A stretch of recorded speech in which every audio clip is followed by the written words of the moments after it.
Hello बच्चों, कैसे हो? बढ़िया? आप बढ़िया? तो मैं भी बढ़िया। अपना टॉपिक आज हमारा है 10th class science. 10th class science UP board का बच्चा हो चाहे सीबीएसई बोर्ड का बच्चा हो, कोई भी जो है इस वीडियो को देख सकता है और एग्जाम के लिए तैयारी कर सकता है। ये साइंस का पहला ही वीडियो है, 10th क्लास साइंस का पहला ही वीडियो है। अगर बच्चों वीडियो अच्छा लगेगा तो मुझे लाइक और कमेंट्स जरूर लिखना कमेंट्स बॉक्स में, और बताना कि वीडियो कैसी लगी, और आगे भी वीडियो बना दूंगा मैं। ठीक है, तो देखिए यूपी बोर्ड एग्जाम है और सीबीएसई बोर्ड एग्जाम। ओके, पहली यूनिट जो है हमारी रासायनिक पदार्थ, प्रकृति एवं व्यवहार। ठीक है, केमिकल सब्सटेंस क्या होते हैं, ठीक है, उनका नेचर क्या है और उनका बिहेवियर क्या है, इस यूनिट में हम पढ़ेंगे इस बात को।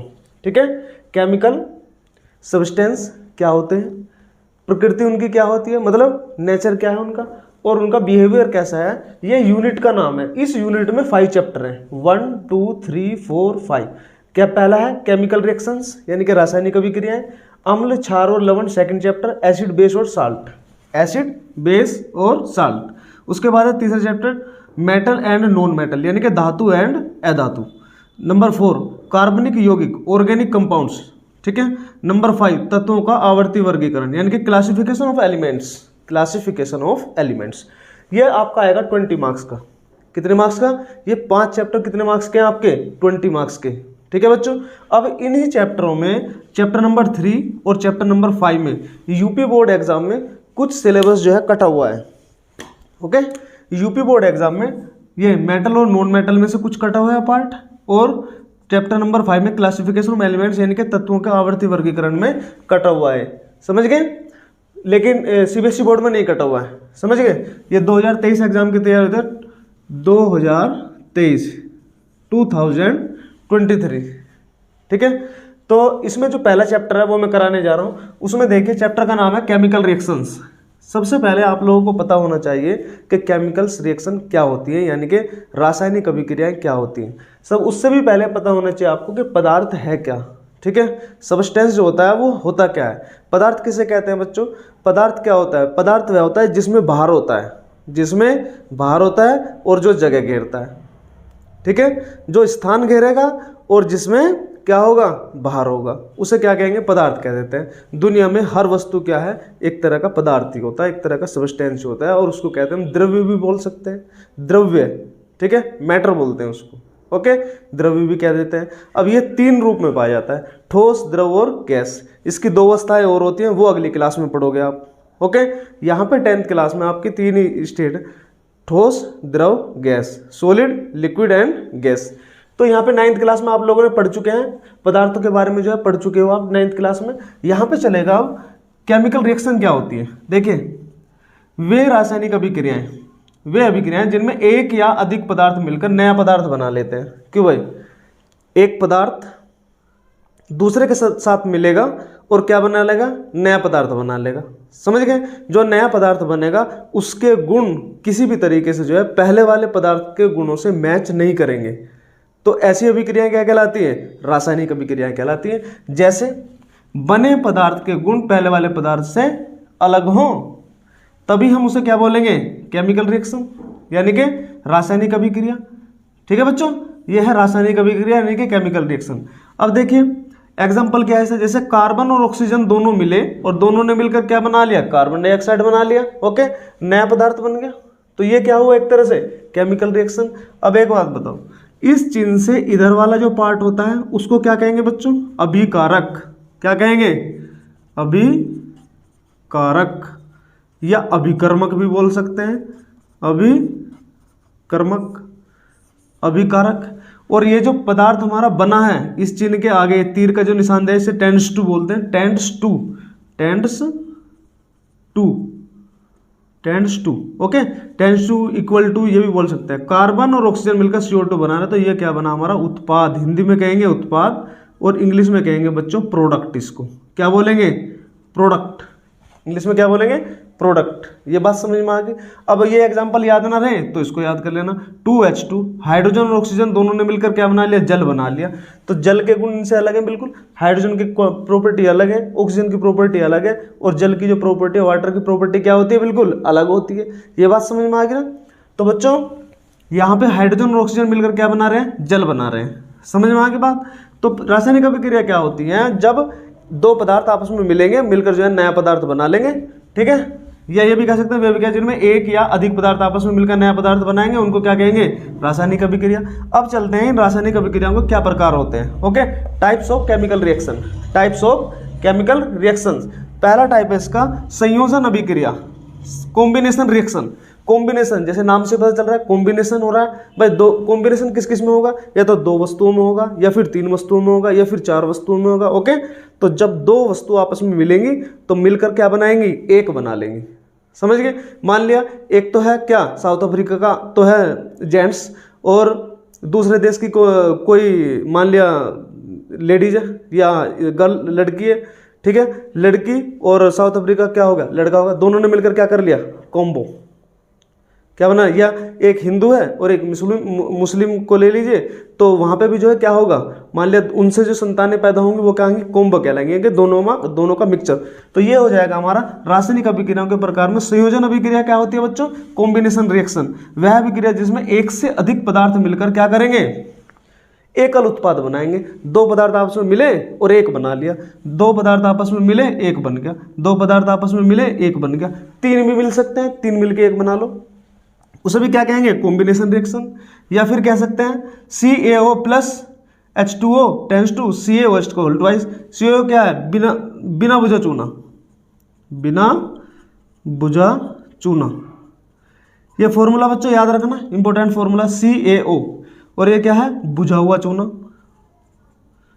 इसे क्या कहेंगे, बुझा चूना। अब ये क्या होता है भाई, मार्केट से आप जो है घर पे पुताई करने के लिए एक वो आती है पाउडर सा, इतने बड़े बड़े पत्थर आते हैं, उसको बोलते हैं देसी लैंग्वेज में कली बोलते हैं उसको, कली, ठीक है। तो यहाँ पे वो चूना होता है, उस चूने को पानी में डाल दो लाके, तो वो बुझ जाएगा, उसमें से क्या निकलेगी, हीट निकलेगी। समझ गए। तो वो क्या है, बुझा हुआ चूना। और जो हम लाएंगे मार्केट से वो क्या हो जाएगा, बिना बुझा। तो वो क्या है, कैल्शियम ऑक्साइड, और ये क्या है, कैल्शियम हाइड्रोक्साइड। ओके, तो ये हुई हमारी पहली रिएक्शन, संयोजन अभिक्रिया। इसके बाद हम चलेंगे दूसरी पे, वियोजन अभिक्रिया पे, ठीक है। एक बार इसका स्क्रीनशॉट ले लो।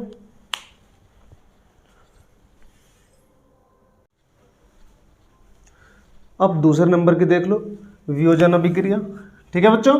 वह अभिक्रिया जिसमें एक पदार्थ एक से ज्यादा पदार्थों में टूट जाता है, ठीक है। एक पदार्थ कितने में टूट जाएगा, एक से ज्यादा पदार्थों में, ठीक है। एक पदार्थ लो और उसे ज्यादा में तोड़ दो, तो जब वो टूटेगा तो वो अभिक्रिया वियोजित हो गया, बट गया। वियोजन मतलब बटना, टूटना। ओके, तो ये वह अभिक्रिया जिसमें एक पदार्थ एक से अधिक पदार्थों में टूट जाता है भैया, वो कहलाती है हमारी वियोजन अभिक्रिया। ये बात समझ में आ गई। अब ये जो वियोजन होता है बच्चों, ये तीन प्रकार का होता है।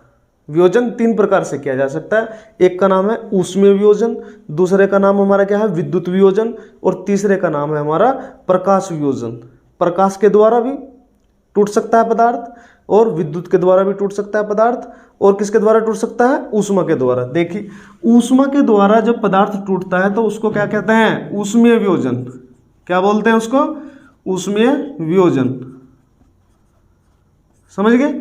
और जब पदार्थ विद्युत के द्वारा, जैसे पानी में विद्युत धारा प्रवाहित कर दो, तो ये क्या हो जाएगा, विद्युत वियोजन।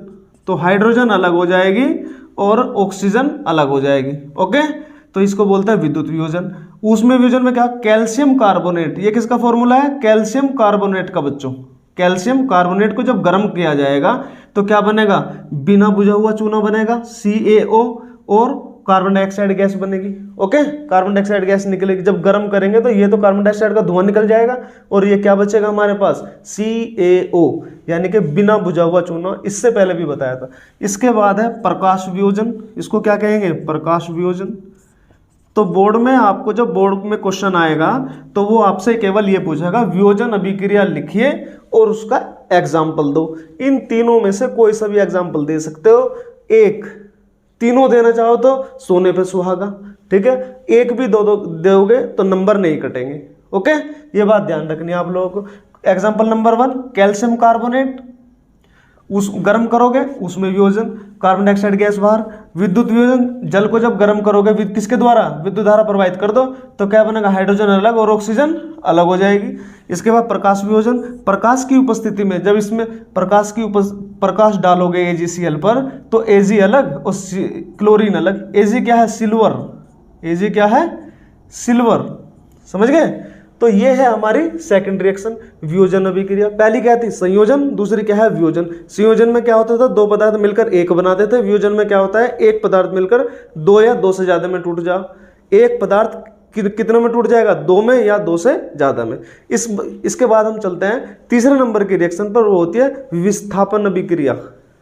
विस्थापन, डिस्प्लेसमेंट रिएक्शन, विस्थापन, वेरी मोस्ट इंपोर्टेंट रिएक्शन। ठीक है, चलते हैं, इसका स्क्रीनशॉट ले लो। अब देखिए बच्चों, द्वितीय विस्थापन अभिक्रिया, अब ये है विस्थापन अभिक्रिया। डिस्प्लेसमेंट रिएक्शन, डिस्प्लेसमेंट रिएक्शन यानी कि विस्थापन का क्या मतलब होता है, विस्थापन का मतलब होता है एक स्थान से दूसरे स्थान पर चले जाना। किसी पदार्थ, जब कोई पदार्थ एक स्थान से दूसरे स्थान पर चला जाएगा तो वो हो जाएगा हमारा विस्थापन। ठीक है, तो यहाँ पे देखिए वह अभिक्रिया, जोन से भी अभिक्रिया आवे, स्टार्टिंग में लिखना सीख लो। स्टार्टिंग में क्या लिखो भाई, मान लिया उसमें भी वो आ गया हमारा संयोजन अभिक्रिया आ गया, तो वह अभिक्रिया जिसमें, ठीक है, वियोजन अभिक्रिया आ जाए, वह अभिक्रिया जिसमें, यहां से स्टार्ट करना है। और अगर ये विस्थापन अभिक्रिया है तो क्या करना है, वह अभिक्रिया जिसमें, जिसमें क्या होता है, दो बार लिखा गया, अधिक क्रियाशील तत्व, जो ज्यादा क्रियाशील तत्व होता है, मतलब दूसरे पदार्थों से जल्दी रिएक्शन कर जाता है। अधिक क्रियाशील तत्व कम क्रियाशील तत्व से, भाई कम क्रियाशील तत्व के यौगिक से। एक कम क्रियाशील तत्व ये ले लिया यौगिक, यौगिक बनता है दो या दो से अधिक तत्वों के मिलने से। दो या दो से अधिक तत्वों के मिलने से क्या बनता है, यौगिक। ठीक है, तत्व क्या होता है तत्व होता है बिल्कुल अकेला। तत्व क्या होता है, अकेला। कोई क्रियाशील तत्व जब कम क्रियाशील तत्व से मिलेगा, उसके साथ रिएक्शन करेगा, तो क्या होगा भैया, ये जो ज्यादा क्रियाशील वाला जो तत्व है वो कम क्रियाशील वाले तत्व को विस्थापित कर देगा। जैसा कॉपर है, कॉपर को Fe जो है विस्थापित कर देगा। Fe क्या है, लोहा, आयरन जिसको कहते हैं लोहा। लोहा क्या काम करेगा, कॉपर को क्या कर देगा, कॉपर सल्फेट से, इसको क्या बोलेंगे, कॉपर सल्फेट। कॉपर ये सल्फेट होता है, सल्फेट, कॉपर सल्फेट से कॉपर को अलग कर देगा। कौन, लोहा। क्यों, क्योंकि लोहा जो है कॉपर से ज्यादा क्रियाशील है, तो इसे विस्थापित कर देगा। तो विस्थापन ना होगा भैया, जब विस्थापन होगा तो इसे क्या कहेंगे हम, विस्थापन अभिक्रिया। क्या बोलेंगे बच्चों, विस्थापन अभिक्रिया, यानी कि डिस्प्लेसमेंट रिएक्शन। ठीक है, सिंगल डिस्प्लेसमेंट है ये, है सिंगल डिस्प्लेसमेंट। क्या है, सिंगल डिस्प्लेसमेंट, डिस्प्लेसमेंट अभिक्रिया यानी कि रिएक्शन। जब ज्यादा, जो अधिक क्रियाशील तत्व है कम क्रियाशील यौगिक से किसी कम क्रियाशील तत्व को बाहर कर दे, ये कम क्रियाशील तत्व कॉपर को बाहर कर दिया, तो इसका मतलब ये क्या हुआ, ये हुआ हमारा क्या, एकल विस्थापन। क्योंकि एक तत्व का विस्थापन हो रहा है, एकल विस्थापन अभिक्रिया। एकल विस्थापन अभिक्रिया कहेंगे बच्चों इसको, राइटिंग एडजस्ट कर लेना। ओके, अब देखिए, अब यहाँ पे क्या है, सोडियम सल्फेट, ये सोडियम होता है, ये सल्फेट ग्रुप होता है SO4। Sodium sulphate barium chloride से, क्या है, बेरियम, बेरियम क्लोराइड से क्रिया करेगा, और क्रिया करने के बाद क्या होगा, जो बेरियम है, ठीक है, ये जो सल्फेट है ना, सल्फेट, ये तो आ जाएगा बेरियम के साथ। कहाँ जाएगा, ये तो आ जाएगा भैया बेरियम के साथ। सल्फेट तो जो SO4 है इसका, देखो ये वाला SO4, ये तो आगा बेरियम के पास, और जो इसका क्लोरीन है बेरियम वाला, वो किसके पास चला गया, यहाँ पे देख लो, सोडियम के पास चला गया। यहाँ पे देखो, बेरियम का जो क्लोरीन है वो किसके पास चला गया, सोडियम के पास। बात समझ में आ रही है, बस सोडियम का तो बेरियम के पास चला गया, सोडियम का जो सल्फेट है वो किसके पास चला गया, बेरियम के पास, और बेरियम का जो क्लोरीन है वो किसके पास आ गया, सोडियम के पास। तो दोनों का विस्थापन आपस में चेंज हो गया ना, प्रतिस्थापन कह लो या विस्थापन कह लो, बात एक ही है। प्रतिस्थापन कह लो या विस्थापन कह लो, बात एक है। तो ये डबल डिस्प्लेसमेंट हो गया, ये हो गया द्वितीय विस्थापन, द्वितीय विस्थापन अभिक्रिया। कौन सी, द्वितीय विस्थापन अभिक्रिया, यानी कि double displacement, double displacement reaction. ठीक है बच्चों, डबल डिस्प्लेसमेंट रिएक्शन, द्वि विस्थापन अभिक्रिया एग्जाम की दृष्टि very very very most important है, ठीक है। विस्थापन अभिक्रिया, उसमें एकल विस्थापन और डबल ये द्वि विस्थापन दोनों का पता होना चाहिए आपको। एग्जाम्पल जरूरी है बेटा लिखना, एग्जाम्पल बहुत जरूरी है लिखना। एग्जाम में बिना एग्जाम्पल दिए हुए काम नहीं चलने का। एग्जाम्पल जब प्रैक्टिस कर लो अपनी बैठ के, एग्जाम्पल जरूर लिखने। अब देखिए इसका आगे चले 4th नंबर पे, ये तो 3rd हो गया विस्थापन अभिक्रिया। 3 रिएक्शन हो गए हमारे, संयोजन, वियोजन और विस्थापन। इन तीनों में से एक जरूर मिलेगी, 100% श्योर मिलेगी जरूर। बोर्ड एग्जाम में एक रिएक्शन जरूर मिलेगी, ठीक है। अब चलते हैं अपने चौथे रिएक्शन की तरफ।